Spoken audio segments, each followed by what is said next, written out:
सुबह का धुंधलका था।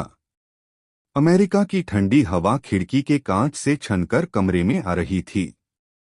रामदयाल धीरे धीरे उठे, खिड़की से बाहर देखा, बर्फ की परतें गाड़ियों और सड़कों पर जमी थीं। उनके भीतर भी मानो वैसी ही ठंडक भर गई थी। पीछे से गौरी भी आ गई, चुपचाप पति के पास खड़ी रही। दोनों के बीच शब्दों की जगह केवल एक भारी खामोशी थी।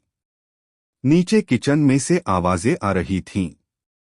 विशाल और नीरा जल्दी जल्दी कुछ पैक कर रहे थे।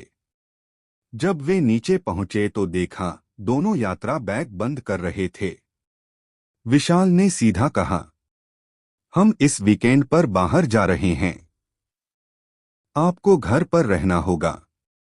बस आरव पोते का ध्यान रख लीजिए। रामदयाल के होंठ कांपे, कुछ बोलना चाहा, लेकिन शब्द गले में अटक गए।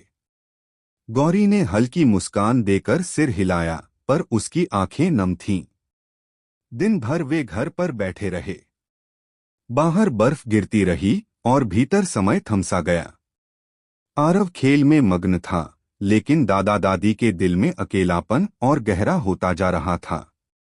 रात को जब विशाल और नीरा लौटे, तभी सबसे बड़ा आघात हुआ। नीरा ने अपने एक मित्र से फोन पर कहा, हमारे लिए अब यह बहुत बोझिल हो रहा है। उनके रहते हमारी लाइफ बिल्कुल रुक गई है।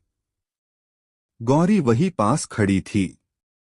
उसके कानों में हर शब्द तीर की तरह चुभा। उसने धीमे से रामदयाल की ओर देखा। दोनों के चेहरे पर केवल एक ही सवाल था, क्या हम सचमुच अपने ही बेटे के लिए बोझ बन गए हैं?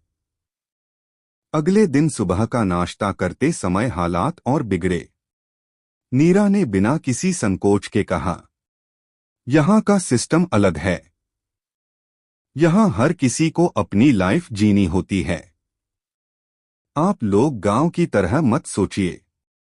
रामदयाल ने पहली बार अपनी आवाज ऊंची की, पर उसमें क्रोध से ज्यादा टूटन थी। हमने तो सिर्फ यह सोचा था कि बुढ़ापे में बेटे का सहारा मिलेगा। लेकिन शायद यह हमारी भूल थी। कमरे में अचानक सन्नाटा छा गया। विशाल ने असहज होकर अखबार उठा लिया। नीरा ने भी नजरें चुरा लीं।